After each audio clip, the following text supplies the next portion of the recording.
Hello and welcome to a new episode of A Coffee with Chris, the social media show that helps you create impact. As always, brought to you in association with our wonderful, lovely charity partners, Big C, who help local people affected by cancer, and Blue Bear Coffee.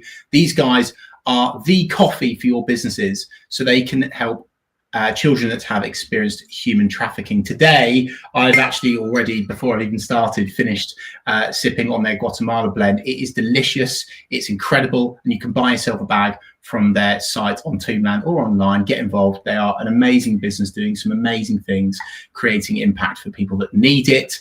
As of course, as always, this show is also sponsored by Oliver Hill, Limitless Film and Media, Mindset HR, and Wingfield Consultants. Let's welcome today's guest. I'm very excited to welcome on not just someone, in my network or someone I'm connected with, but a dear friend. She is a #1 best-selling author, a therapeutic coach for men 40 plus, Cassandra Andrews. For those of you that don't know Cassandra, my goodness gracious, you should know Cassandra. She works with founders, entrepreneurs, CEOs, or high net worth individuals, specifically men, looking for freedom, clarity, or purpose. Cassandra, I feel incredibly lucky that I've got your time now that you're a #1 best-selling author. Let's kick off with the why, because I wanted to get you on today to talk about vulnerability online. How can men be more vulnerable online, and why is this important for those people? Wow, what an intro. Chris, thank you for the opportunity to be here. There's, I guess there's two things around the why that kind of immediately come to mind. And the first is men who are kind of over 40. They've been brought up to believe that vulnerability equals weakness. So hopefully there's lots of nods now.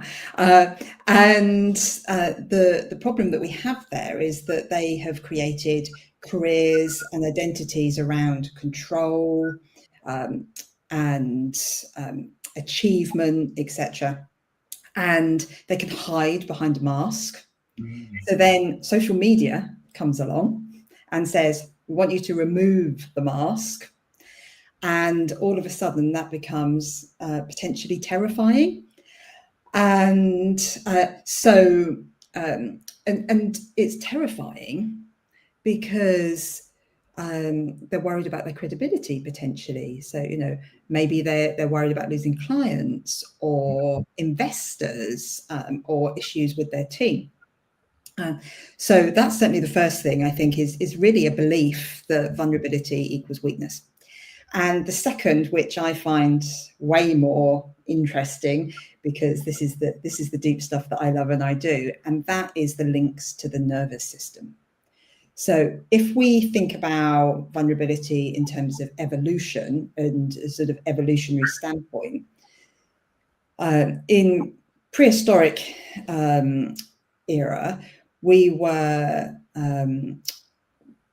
our #1 goal in life was to stay alive, right?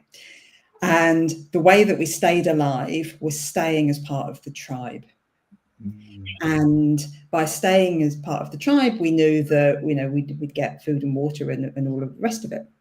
So our nervous system has evolved to make sure that we're part of the tribe. And the problem is when we link that to social media, our nervous system doesn't like exposure. And what does social media do? It exposes us. So automatically our nervous system is on high alert, and we're starting to make up stories about what's going to happen if we're exposed, i.e. die. So of course, we don't want to go on social media and expose ourselves. And all we want is to be loved and to be enough. And that means that we'll be able to stay in the tribe. We certainly don't want to be different or stand out. And practically, I guess what that means is, it's the over perfection of rewriting posts.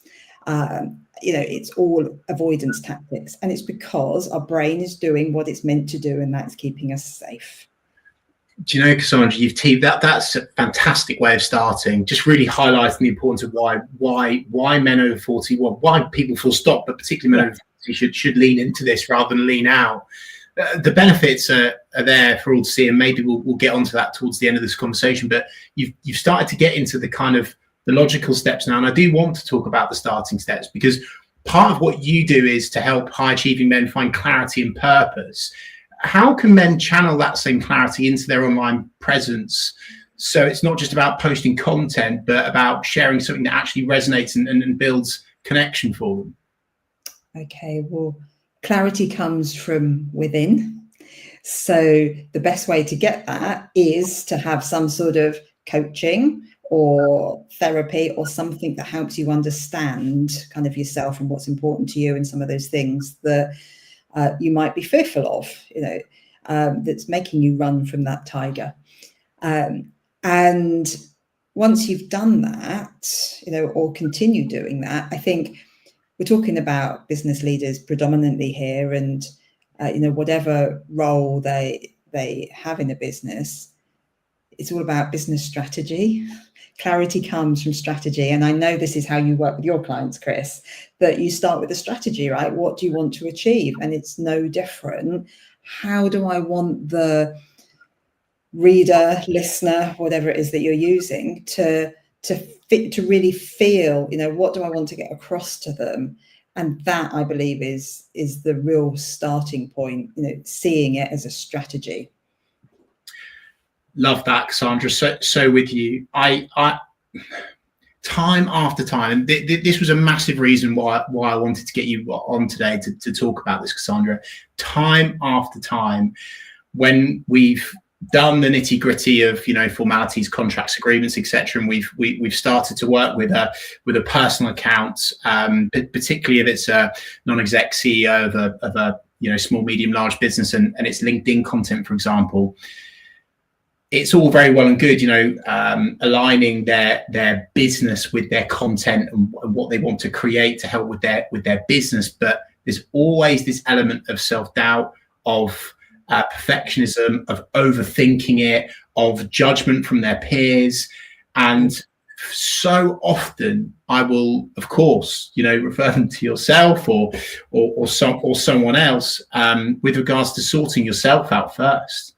Because so much of social is mindset, right? And we're talking specifically about vulnerability today, but it doesn't even need to be vulnerability, right? And I just think it's so important before you do all of I'll call it the sexy social media stuff, where you're firing things out and helping your business and building a brand. Well, hey, actually, first of all, you have to get that clarity, and you have to understand yourself first. And I think if you do that, and I'm sure you'll agree, Cassandra, that can really supercharge your social, because then you're able to actually create content and post things that are actually meaningful to you as well as your business. Do you agree with that or disagree? Yeah, totally. And I totally, and I think you're probably the only person in my world that would define social media as sexy.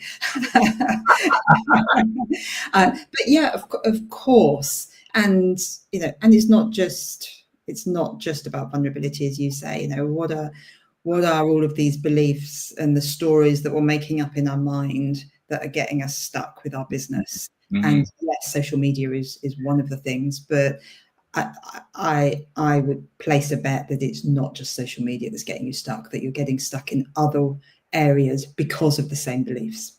And judgment, as you mentioned, actually is one of the key beliefs I work on with so many of my clients. I am really, really looking forward to your answer to the next question, because getting into the nitty gritty of vulnerability online now, Cassandra, right? People that tune into this stuff, they understand that by being more vulnerable online, it can be so powerful. But of course, it feels a bit icky. It's hard to do, especially when you first do it. It feels risky. It feels quite exposing. How would you advise men reframe their thinking around, being vulnerable as a business leader online, not oversharing as such, but kind of almost having it as a strength that can build trust, connection, and even business opportunities? What's the balance of all of that? I'd love to get your answer to that. The most important thing I think you've said there, which is what I use with my clients so often, is how do we reframe? And a reframe is always so important. And I think the reframe is that vulnerability doesn't equal weakness. Vulnerability equals credibility. And that's the key. So if you think about, I can just think about my own business. I've got a service that I want people to buy. And whether you've got a service or a product, you want clients. And the way to get clients to trust the product is to trust you. And so I see, and I was saying this to someone the other day, actually, I see vulnerability as almost like the bridge to that credibility. If somebody really buys into you, then they're going to buy into what you do. They just are. And I think there is a real kind of demand for that, particularly in this weird world of AI and everything being polished. People are craving just like human moments, aren't they? And I think, if you don't know where to start, start with a reflection, something that happened, or, anything that is just human. Like, let's just be really human, because, as I said, I think in this world of AI, that's what we're craving. I'm going to use me as an example here, Cassandra, because I vividly remember you and we had just been to see Daniel Priestley and 𝗖𝗵𝗿𝗲𝗲, right? In London. We were traveling back on good old Greater Anglia, and we were talking about mission, vision. There was another one, remind me. Story. What, sorry?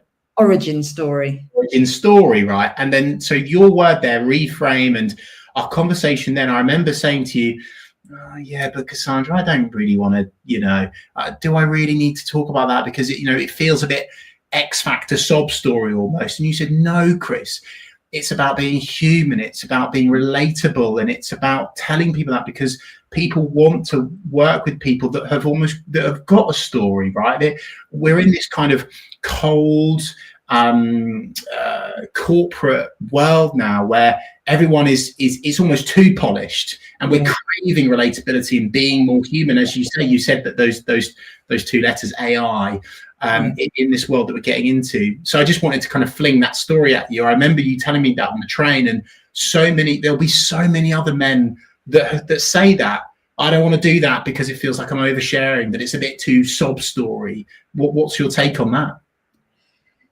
Yeah, there's a couple of things that come to mind. The first is that there's a guy called Mark Larousse, and he's written a book called Glow in the Dark, and it's all about sharing your story. He's the most amazing guy, and was a mentor of mine on a program I was on.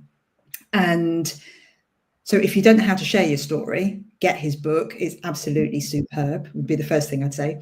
And the second is, in terms of oversharing, I think I don't know if we're going to talk about mistakes later, but now seems relevant. I mean, the first thing that, like, oversharing doesn't mean like trauma dumping.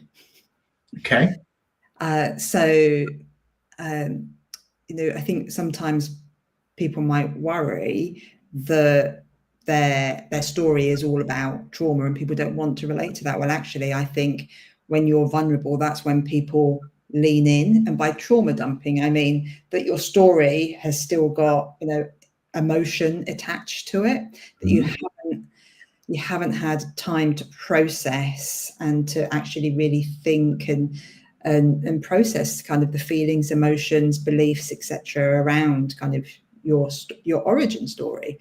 And that's, something that's really important to do first before you start sharing, which I know you've done.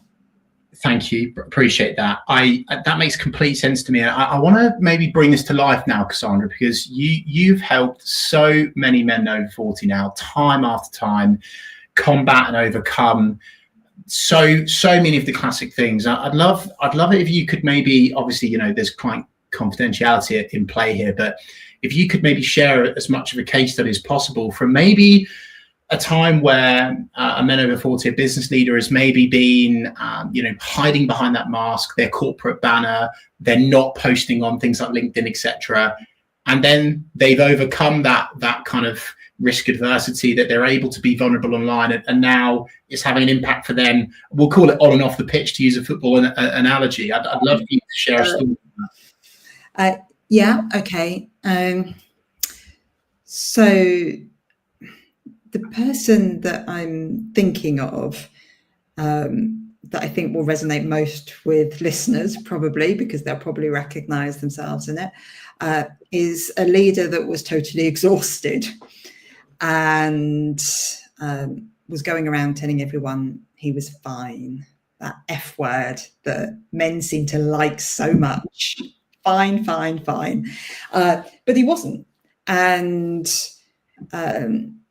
he started, I think, like just once a week, putting a post onto LinkedIn, actually saying what was really going on. And obviously that took, for the first post, a huge amount of courage and vulnerability. But he went there and he was super surprised by the response, in that his network really leaned in and offered support in a myriad of different ways. And in terms of his team, they just felt safer. Like they believed that their leader was human, firstly, had their back, was doing everything he could to keep the business moving. And so there is nothing but like positive results from this one small step, although it didn't feel small for him at the time. And I think the really important part of this is the coaching that he had. It doesn't have to be from me, anybody. The coaching that he had at the start to really sort of process those beliefs and kind of conditioning that was getting in the way. I mean, his fear was judgment. That's what he was worried about. It's a classic, isn't it? It is a classic, that judgment piece. And thank you for sharing that story, Simon, because I think it will resonate with many men out there that are kind of saying, "Oh, we'll leave my marketing team to do that, or other members of their team to." But like, I think it's important to like highlight the benefits there and actually the positive outcomes. I think so this isn't just about men, by the way, right? So many people are thinking about what could go wrong rather than what could go right. And in most instances, you mentioned there, the people that came to him to help in a myriad of ways is the line that you used, and it's true. And what a brilliant outcome around culture. The fact that his team and staff now feel like they can come to him and share their problems, and he can support them, and it creates this more kind of a genuine open door policy within the business, right, where people feel like they can open up, and that's where the secret sauce and power can be. So again, this isn't just about sexy social media stuff. This can actually be a fundamental shift in your business culture to create impact. So I think that's brilliant, Cassandra. Totally. And like I can share a personal example if you'd like. Yeah. Because like we're saying, it's not just men. Yeah. So when I was writing my book, which was launched earlier this year,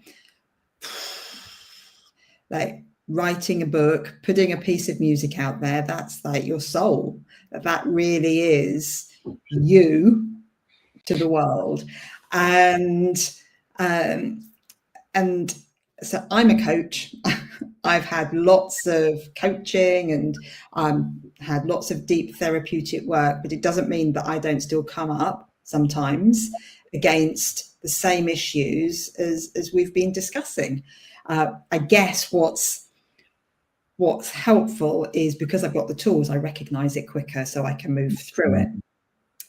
But I was preparing myself for the launch of my book for lots of negative comments and judgment. And well, firstly, it didn't happen because like people were just supportive. And actually thinking about it, that showed me something else that I needed to lean into. And that was actually taking positive feedback. Turns out I'm not that good at it. So another learning. That's the thing, isn't it, Cassandra?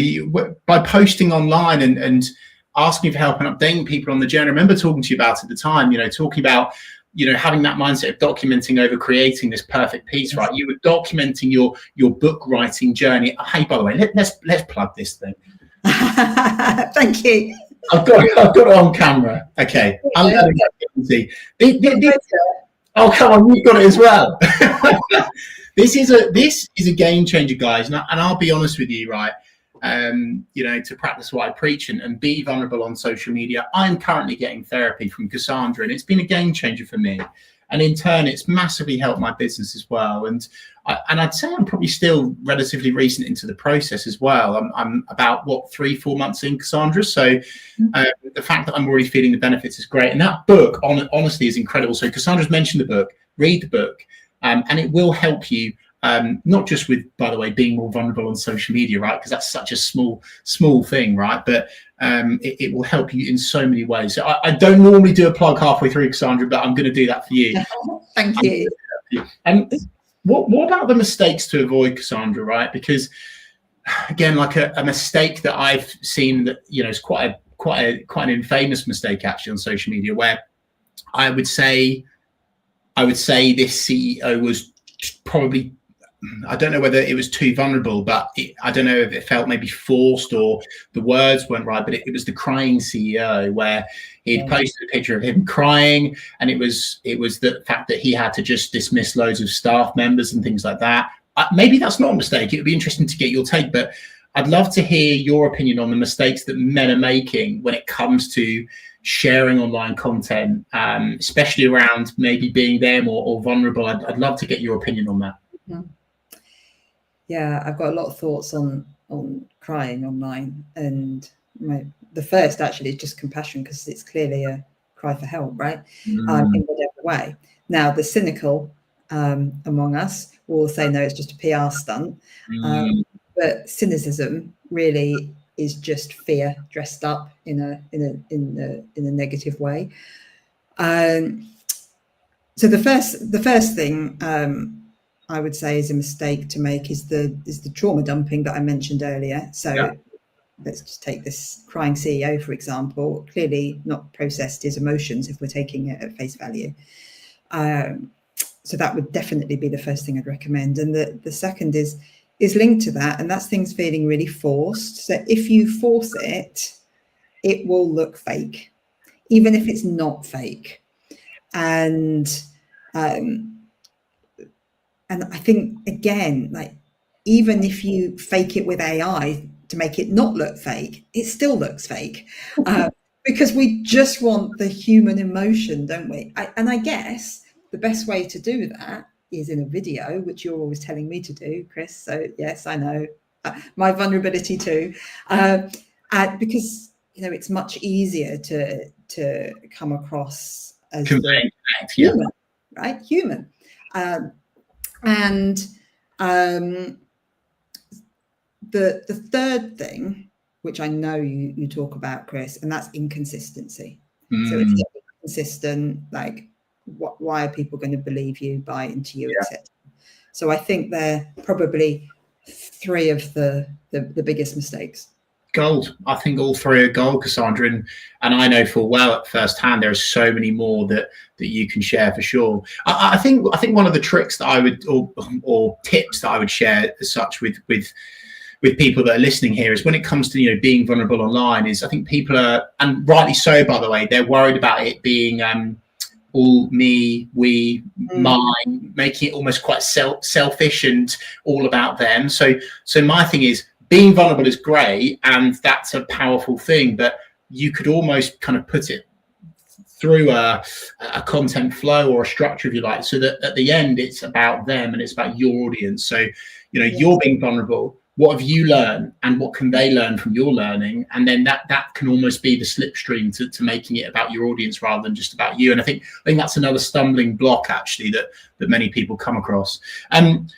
Cassandra, like, what a joy, and goodness gracious, we could go and go and go, you and I, in terms of all of the problems and challenges that men over 40 face. Where can people connect with you? Where can people do business with you? Where can people get your vital support? So my website is a one-stop shop, CassandraAndrews.com. There's all sorts of free resources, and you can also find my book on there. But you know, the thing that I would probably draw people's attention to primarily, and that's my scorecard, which is basically a self-assessment just to see, are you living your best life, and where there might be the opportunity for some gaps and focus, etc. And at the end of the day, who doesn't like a scorecard about themselves? So that's free and available on the website. I've done it myself. It's incredibly impactful, people. Cassandra, thank you so much for your time today. I really appreciate you sharing so much wisdom with our audience. Thank you. And thank you so much to everyone that's watching live, watching back, listening back. If you've enjoyed this conversation, give it a thumbs up on YouTube, a 5-star review on iTunes, on SoundCloud and Spotify, however, wherever you're listening back. And hey, why not tag Cassandra in the comments on social media and ask her a question? I'm sure she'll happily get back to you privately and confidentially, as well as you going to her scorecard too. Thank you once again for tuning into A Coffee with Chris, and I'll see you